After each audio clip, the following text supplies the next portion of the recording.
Students, today hopefully will be the last lecture of mine. Um, I seriously hope I don't have to send you videos after this, but let's see what direction comes and what all do we have to follow. So we were on the last lecture of semiotics, so let's finish that up. Let's see the history and terminology of the word. The importance of science and signification has been recognized throughout much of the history of philosophy and in psychology as well. The term is from Greek, it's actually Romanized. And for the Greeks, like I said, the signs occurred in the natural world. So a rainfall is a sign, thundering is a sign, a tree falling because of thunder is a sign, and these signs came from different gods and goddesses. Now this got converted into proper language over a period of time. The evolutionary process took over, and we imbued words with meanings. So thunder and lightning has a scientific meaning, and so meanings seemed to be embedded within the words. Now let's talk about John Locke. John Locke, himself a man of medicine, was familiar with the semiotics as naming a specialized branch within medical science. Indeed, physician and scholar Henry Stew had transliterated this term of specialized science into English precisely as semiotics, making the first use of the term in English. Okay. But for us, the importance in linguistics lies with Ferdinand de Saussure. Ferdinand de Saussure founded his semiotics, which he called semiology, in the social sciences. It is possible to conceive of a science which studies the role of science as part of social life. It would form part of social psychology and hence of general psychology.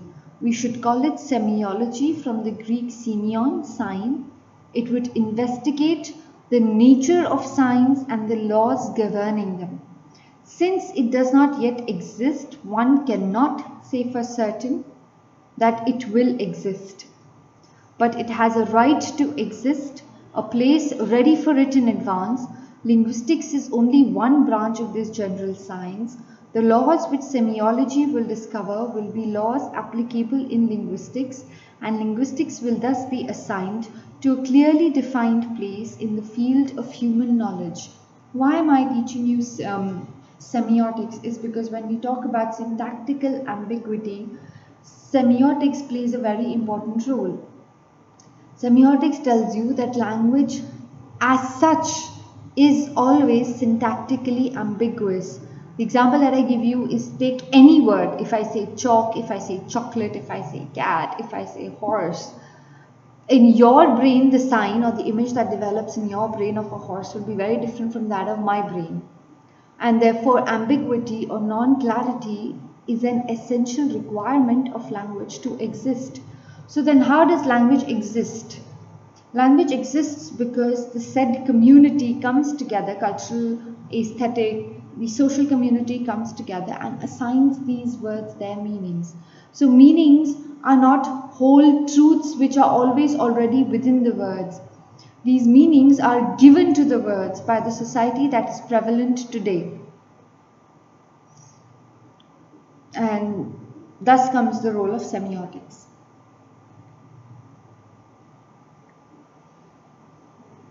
Okay, Thomas Seaborg would assimilate semiology to semiotics as a part to whole and was involved in choosing the term semiotica for the first international journal. Saussurian semiotics have exercised a great deal of influence on the schools of structuralism and post-structuralism. Jacques Derrida, for example, takes as his object the Saussurian relationship of signifier and signified, asserting that signifier and signified are not fixed, coining the expression difference, relating to the endless deferral of meaning and to the absence of a transcendent signified. There is nothing outside the text. Alright, all novels in this world use the same 26 alphabets of English. but somehow they concur its meaning very differently. So you remember in the starting of syntax we read the subject-verb agreement. It's how we place the very same words throughout in the subject-verb agreement that their meaning keeps changing. So Jacques Derrida was a linguist, was a deconstructionist, and he gave the theory, there is nothing outside the text. So everything outside the text, everything within the particular context of what you are studying will not make meaning to you within that context. So if you're studying about chocolates and suddenly you start studying about horses, it is incontextual and will make no sense. So there is nothing outside the text. Also, the same words will be used in a text of horses and the same words will be used in a text of cattle. And yet, one book will be a book of horses, the other will be a book for cattle, cows. What is the difference? It is just that that text ascribes itself to be speaking about horses, and so you designate your mind to the words to have meaning only with reference to horses. So then what are meanings within words? They are just your and my agreement that we wish to give this particular set of words within the larger context this particular meaning, and therefore we will ascribe it so. These very same words we will take out of their context, maybe rejumble them in a certain way and use them in a conference of speaking about science, and they will make perfect sense. Therefore, within contextual study, within what the topic of what you are studying, those words make sense to the topic. Outside the topic, if the words come to you randomly, if the words of say syntactical ambiguity, if an essay on syntactical ambiguity is written in a magazine that talks about lollipops, then unfortunately you will not understand either the essay on lollipops or the essay on syntactical ambiguity, because the words, when taken out of their particular context, lose their meaning. How was this possible if words have meaning within themselves?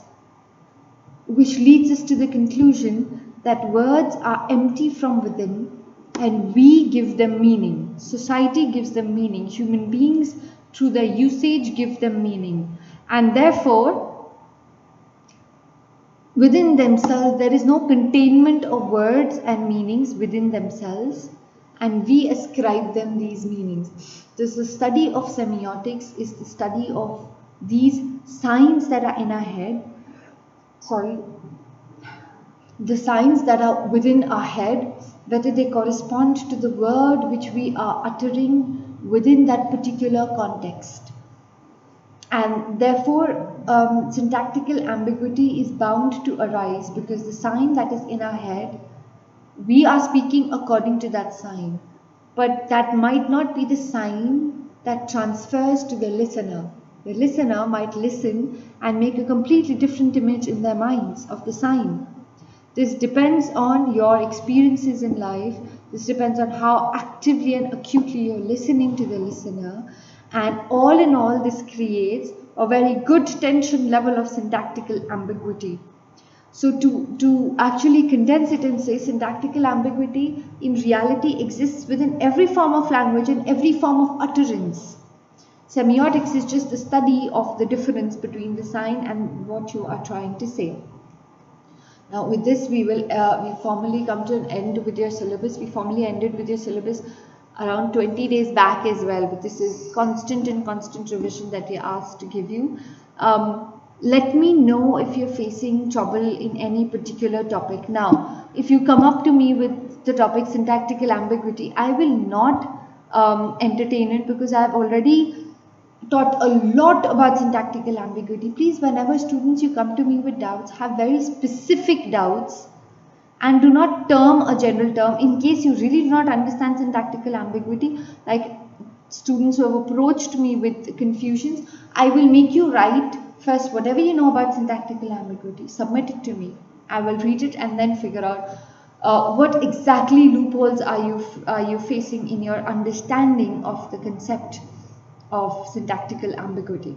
That's it for today, and let me know through personal WhatsApp text messages if you're facing any problem in any topic.